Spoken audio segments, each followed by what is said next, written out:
السلام عليكم واهلا بيكم في حلقة جديدة من حلقات سيطر على حياتك. انا محمد حفني وانت دلوقتي بتتفرج على الجزء الثاني من حلقة إدارة الغضب. الغضب من الامور اللي حذرنا منها الرسول صلى الله عليه وسلم في كثير من الاحاديث الشريفة، عشان كده كان لازم اننا نفكر اننا نقدر نعمل إدارة للغضب ده. لو حابب تشوف الجزء الاول من الحلقة هنسيب لك الرابط بتاعه في الوصف. اتكلمنا في الحلقة اللي فاتت عن تعريف الغضب واسبابه، واتكلمنا فيها عن مرحلتين من مراحل دائرة الغضب اللي اتفقنا ان هي بتتكون من 5 مراحل. الحلقة دي ان شاء الله هنكمل مع بعض مراحل دائرة الغضب، وهنعرف ايه هي الخطوات اللي ممكن نعملها عشان نقدر نقلل من وتيرة الغضب ده ونتجنب اثاره السلبية. كانت اول مرحلة في مراحل دائرة الغضب اللي اتكلمنا عليها هي مرحلة المحفز، وعرفنا ان المحفز ممكن يكون داخلي او خارجي، وابتدينا نتكلم عن مرحلة التصعيد. بعد مرحلة المحفز او المثير ببتدي كده اهيئ جسمي ان احنا داخلين على منحنى الغضب، ويبتدي جسمك يستجيب عن طريق زيادة عدد ضربات القلب وانك تتوتر وايديك تتشنج، ودي اللي عرفناها في الحلقة اللي فاتت انها مرحلة التصعيد، او زي ما بيسموها كده فلايت اور فايت، اللي هي المواجهة او الهروب. وفيها بيبتدي الادرينالين يتفرز في جسمك بطريقة كبيرة جدا ويخليك متحفز جدا لاحداث مشكلة ما او عراك ما. عارف الهدوء اللي بيسبق العاصفة؟ دي مرحلة التصعيد. دي المرحلة اللي بتبقى قاعد تغلي فيها، وبتبقى زي ما بنقول كده باللغة الدارجة مستني بس كده ان حد ينكشك. بعد ما بيحصل التصعيد ده بتبتدي بقى تخش بطريقة مباشرة كده في المرحلة الثالثة، الكارثة او مرحلة المشكلة نفسها، ودي بقى تبقى زي مرحلة البركان كده، المرحلة اللي بيخرج فيها غضبك بصورة تبقى ملحوظة، او بمعنى اصح المرحلة اللي انت بتنفجر فيها من الغضب. في المرحلة دي بيكون عندك كده مشاعر ضيق وعدائية تجاه الاخرين، وصوتك بيكون عالي،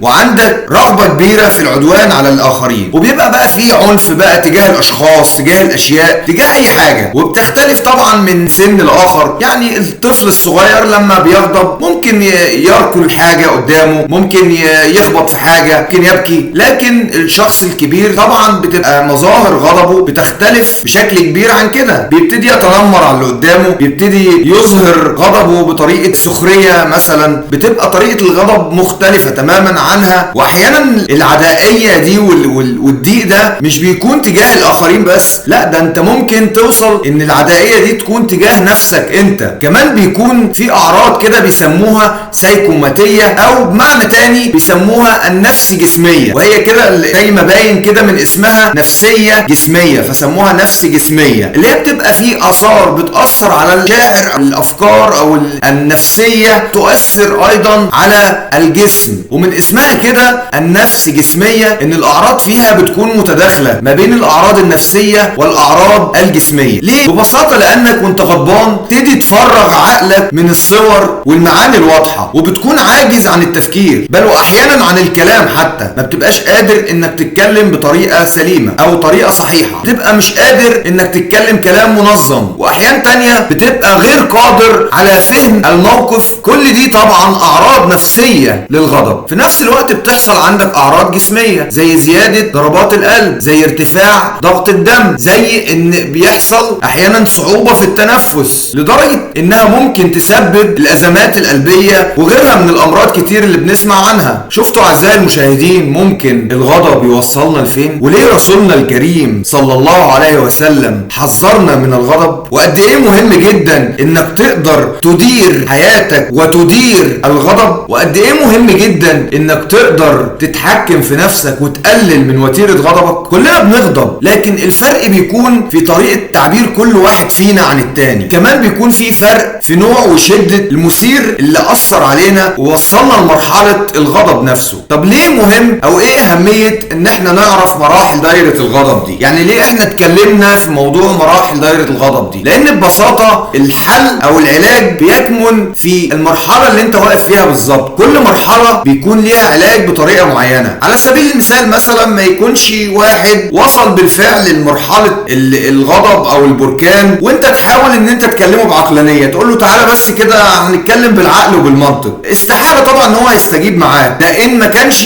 هيزداد في غضبه. انت متخيل معايا ان واحد قمة انهياره وفي قمة غضبه وفي قمة ثورته، وانت رايح بتقول له تعالى بس نتكلم بالعقل وبالمنطق، على ما اعتقد ان وتيرة الغضب عنده هتزداد. فعشان كده كل مرحلة مرحلة من مراحل الغضب اللي اتكلمنا عليها ليها طريقة معينة في إدارة الغضب. في المرحلة الرابعة بقى جسمك بيبتدي يعمل ريكفري، اللي هو ايه؟ يرجع للحالة الطبيعية اللي كان عليها. لكن عشان جسمنا كان في مرحلة عالية جدا من الغضب ومن التحفيز ومن العصبية، فبيحتاج انه يقل تدريجيا. فتلاقيك كده في المرحلة دي بتبقى هديت خالص، لكن لسه مش قادر تفكر كويس، لسه عقلك لم يتمكن انه يفكر بعقلانية وبمنطق. تلاقيك كده برضو لسه مش قادر تتكلم كويس، مش قادر انك تبين وجهة نظرك. انت يا دوب في المرحلة دي بتكون عايز انك تقعد وتريح جسمك، يعني بمعنى اصح كده بتسحب كرسي وتقعد عليه. انت يا دوب في المرحلة دي وتريح جسمك بس، وتهدى من الثورة والغليان والفوران اللي انت كنت عليهم، وتبتدي انك تريح جسمك وترجعه لطبيعته. ودي المرحلة ما قبل الاخير. في المرحلة الخامسة والاخيرة بتبتدي بقى تدرك ايه اللي انت عملته بالظبط وانت في مرحلة الغضب والثورة دي. بتبتدي تحسب الاخطاء اللي انت ارتكبتها في حق نفسك او في حق الاخرين. بتبتدي تدرك انت عملت ايه بالظبط وقت غضبك. هل كان معاك حق في اللي انت عملته، ولا انت زودتها شوية، ولا عملت حاجات ما كانش ينفع وما كانش صح انك تعملها. وتبتدي بقى تجيلك افكار زي الندم على اي حاجة انت عملتها او اي حاجة خسرتها او اي حد خسرته. بعد ما خلصنا مراحل الغضب هنبتدي نشتغل على ازاي نقدر ندير هذا الغضب. اول نقطة هنشتغل عليها في ادارة الغضب هتكون في مرحلة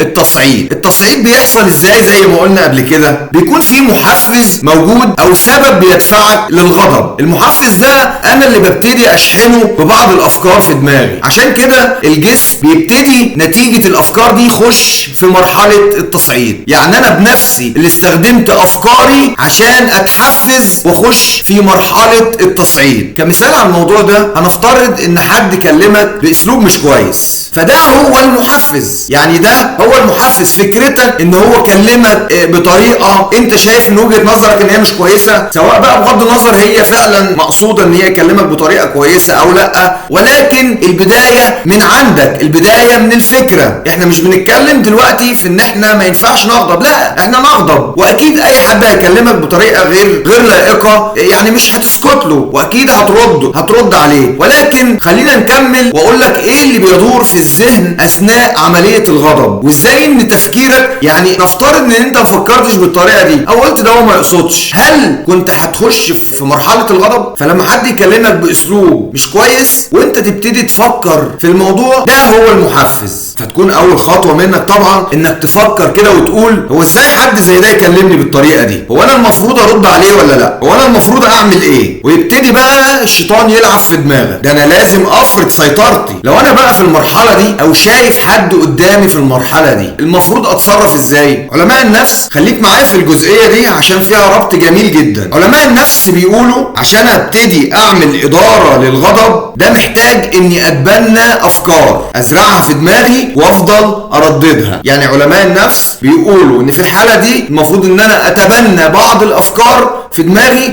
وابتدي ان انا اردد هذه الافكار عشان الموضوع ما يوصلش لمرحلة التصعيد. بص بقى لعظمة اسلامنا وعظمة رسولنا الكريم اللي منذ اكتر من 1400 سنة قال اذا غضب الرجل فقال اعوذ بالله من الشيطان الرجيم سكن غضبه. صدقت يا سيدي يا رسول الله صلى الله عليه وسلم. يبقى عشان اتغلب على افكاري العدوانية دي لازم اتبنى فكرة في دماغي وابتدي ان انا ارددها. انا بقى كمسلم هبتدي افكر ان كل مشاعر الغضب وكل المشاعر السيئة دي من الشيطان، فهتبنى ايه الجملة اللي انا هتبناها او ايه الافكار اللي انا هتبناها؟ اني استعيذ بالله من الشيطان الرجيم واستعيذ بالله من همزه ولمزه، واني استقوى واني احاول اضعف هذا الشيطان واطفئه. ان كل مشاعر الغضب والكره دي من الشيطان، وهستعيذ بالله من الشيطان الرجيم وهفضل اكررها. طيب نفترض بقى انك ما قدرتش تسيطر على نفسك في المرحلة دي ووصلت فعلا لمرحلة التصعيد، هتصرف ازاي؟ اول حاجة لازم تعملها انك تبقى عارف انك داخل في مرحلة تصعيد ومرحلة ما قبل المشكلة، وتبقى عارف كويس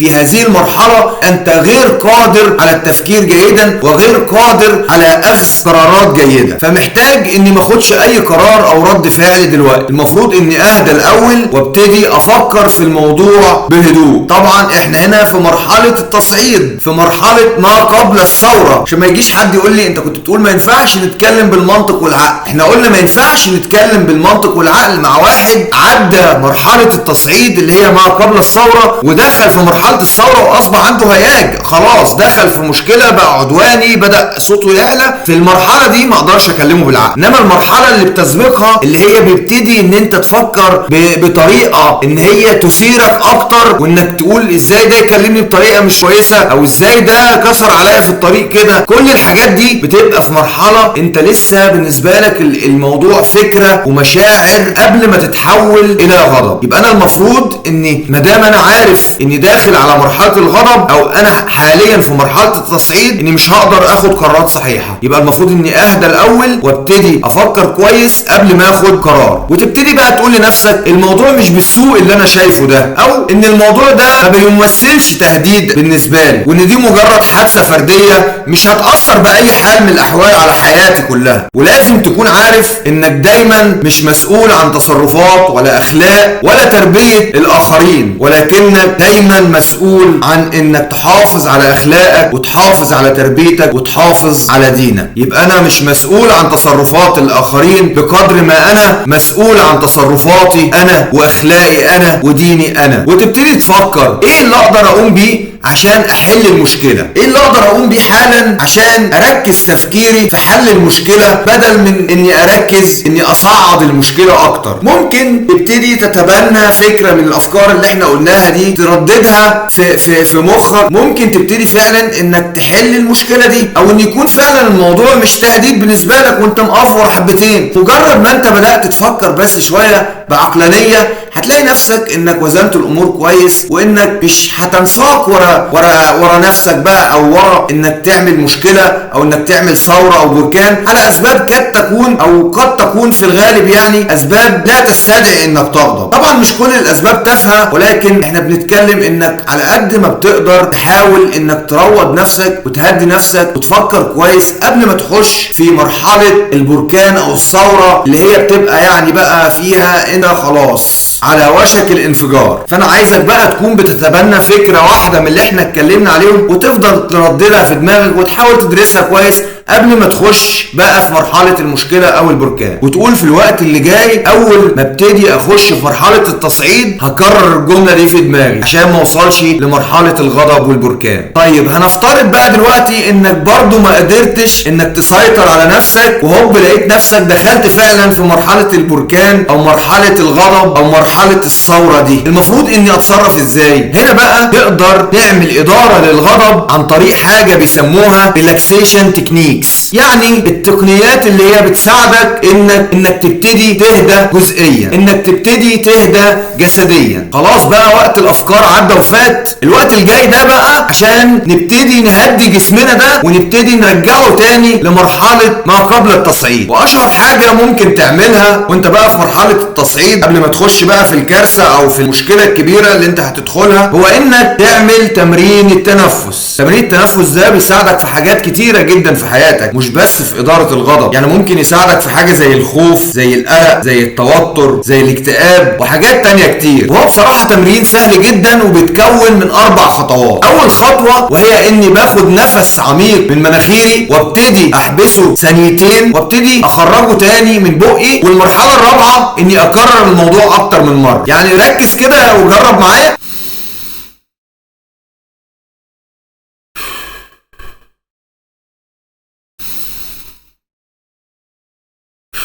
بس كفاية كده، عشان انت لو عملت التمرين ده اكتر من كده وانت بتتفرج معايا على الفيديو في الغالب انك هتنام بعد الفيديو مباشرة. وده لان التنفس بيهدي الجسم بتاعنا بشكل كبير وبيجبرك ان الريتم بتاعك دايما يفضل هادي. ده غير طبعا ان فكرة التنفس بالطريقة دي بتساعدنا ان احنا نقدر نفكر بشكل افضل، ان احنا نقدر ناخد قرارات بشكل افضل، وبتساعدنا كمان اننا نوجه طاقتنا في حاجة مفيدة. حاجة تانية ممكن تعملها برضو من ريلاكسيشن تكنيكس، ودي اللي ممكن تساعدك انك تنزل شوية من مرحلة التصعيد. هو انك تعمل تدريب التخيل. تخيل كده مثلا انك في مكان تاني سعيد، او دايما بتكون سعيد وانت موجود فيه، وتخيل كده انك بتطلع الطاقة السلبية دي من جواك وبترميها براك. تخيل ان في كورة جوه صدرك وانت بتشيلها كده وبترميها بعيدا عنك. حاجة تالتة بيعملوها بيسموها BMR Progressive Muscle Relaxation. من الاخر كده علماء النفس بيقولوا ان التوتر اللي بيكون موجود عندك في مرحلة التصعيد بيكون موجود كمان في اجزاء من جسمك، زي مثلا كتافك، زي صدرك، زي الاطراف بتاعتك. فممكن تبتدي تعمل تمرين كده صغير انك تحرك الاجزاء المتوترة في جسمك، انك تعمل ستريتشنج كده لصدرك، انك تبتدي تعمل تمارين تبتدي تهدي الاعضاء دي، وبالتالي بعد ما تهدي الاعضاء هتبتدي مشاعرك تهدى هي كمان. وده هيساعدك انك تخرج الطاقة السلبية دي من جواك عن طريق انك كده من الاخر بتقلب الموقف اللي حصل فيك ده كده في الاعضاء. ان الاعضاء بعد ما الموقف حصل معاك بدأت تتوتر، بدأت ايديك ترتعش، بدأ كتفك يهتز، بدأت تتلعثم، فانت بتبتدي ترجع الموضوع لاصله. طيب هم دول توتروا، طب انا هبتدي اعمل لهم تمارين اني ارجعهم تاني لوضعهم الطبيعي. يعني الحاجات اللي توترت في جسمك بتبتدي انك ترجعها واحدة واحدة لطبيعتها. طيب هنتخيل بقى دلوقتي انك وصلت لمرحلة الكارثة وخلاص، انت خلاص دلوقتي في قلب المشكلة، انت في المشكلة دلوقتي وفي خضم النقاش والمشاجرة مع احدهم. مبدئيا كده خلينا نتفق على حاجة مهمة جدا، والحاجة دي حسنا عليها ديننا الحنيف وكل الاديان السماوية كمان، انك ما تأذيش حد ولا تأذي نفسك. حاول تبعد على قد ما تقدر وتكون في مكان امن، واعمل حاجة من التمرينات اللي هقولك عليها دي. اول حاجة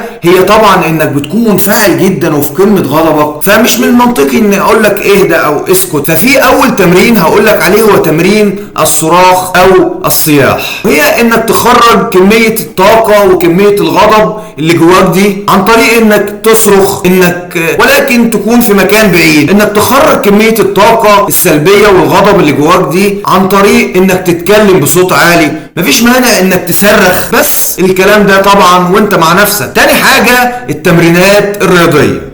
التمرينات الرياضية اللي فيها حركة كتير، اللي هي ان انت تقدر تجري او انك تلعب بوكس. حتى لو هتلعب بوكس في المخدة بتاعتك مفيش مشكلة، مادام هتخرج الطاقة السلبية وطاقة الغضب والدمار اللي جواك دي في حاجة زي كده مفيش ادنى مشكلة. في بقى حل تاني واخير بيستخدمه الناس العقلانيين قوي، بقى الناس اللي بتحب الفكر وبتحب تفكر وبتحب ترجع كل الامور الى اسبابها، وهي طريقة التدوين. دي الناس اللي ما بتتصورش نفسها انها تسيب نفسها انها توصل لمرحلة من المراحل ان هي بقى تخش في مشاجرة او تخش في مشكلة كبيرة. فالناس دي ممكن بتلجأ احيانا الى الكتابة، انه بيمسك دفتره ويبتدي يكتب. هو فعلا بيبتدي يكتب حاجات ملهاش علاقة ببعض، صحيح ممكن ما يكونش ليها علاقة ببعض، ولكنها هذا التناقض، هذه الكلمات الغير مرتبطة ببعضها بتخرج الطاقة السلبية من جواه، وبيطلع غضبه فعلا في الكتابات اللي بيكتبها. واحيانا ممكن الكتابات دي تكون حاجات جميلة جدا وتكون حاجة فنية عالية الجودة في بعض الاحيان. يعني ممكن كمان بعد ده كله يطلع من الكتابات دي بحاجة كده فنية كمان. في تمرين بقى هيساعدك انك تدير غضبك على المدى الطويل. لو انت من الناس اللي بتغضب بسرعة، تغضب كتير وبتغضب بسهولة والفترات طويلة والعدد مرات كتير، في تمرين كويس جدا ممكن يساعدك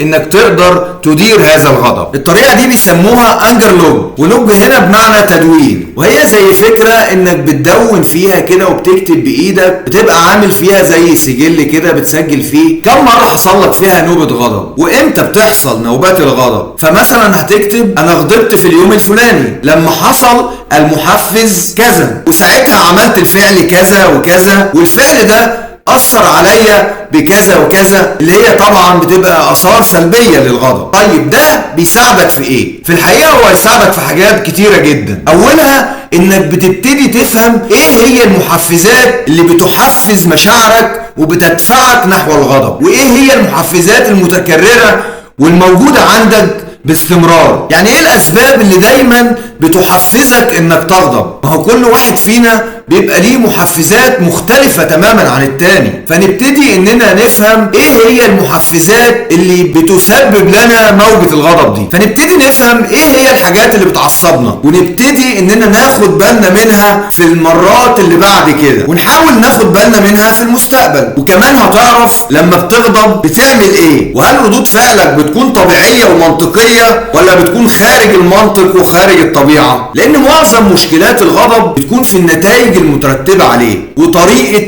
التعامل معاه. ساعتها هبتدي افهم، هل انا لما بغضب بعلي صوتي؟ هل انا بشتم؟ هل بكون عدواني؟ ولا بعمل ايه بالظبط؟ واحاول اني احل الموضوع ده واتجنب اثاره السلبيه من تاثير على العلاقات اللي موجوده في حياتنا، ومن تاثير على علاقتنا باولادنا، وعلاقتنا بابائنا وامهاتنا، وعلاقتنا باصدقائنا، وعلاقتنا بالمجتمع ككل. وبكده كل ما تكون واعي بالحاجات اللي بتضايقك وبتحفزك وبتوصلك لمرحله الغضب، ده معناه انك تقدر تتعامل معاها بطريقه افضل من كده بعد كده. وفي النهايه هفكرك بحديث رسولنا الكريم صلى الله عليه وسلم لما قال: ليس الشديد بالسرعة ولكن الشديد من يملك نفسه وقت الغضب. صدق رسول الله صلى الله عليه وسلم. فالشديد ليس من يصرع خصمه أو يهزمه، ولكن الشديد هو الذي يصرع نفسه ويقمع غضبه. وهفكرك برضو بما ورد في السنة النبوية عن التعامل مع الغضب، وهي أول حاجة إنك تستعيذ بالله من الشيطان الرجيم. تاني حاجة السكوت، إنك تسكت قليلا تفكر زي ما بيقول علماء النفس كده، ولكن إسلامنا حدد لنا من قديم الأزل يبقى نستعيذ بالله من الشيطان الرجيم، نتوضأ، نصلي، نحفظ وصية رسول الله صلى الله عليه وسلم لما قال لنا لا تغضب، ونعرف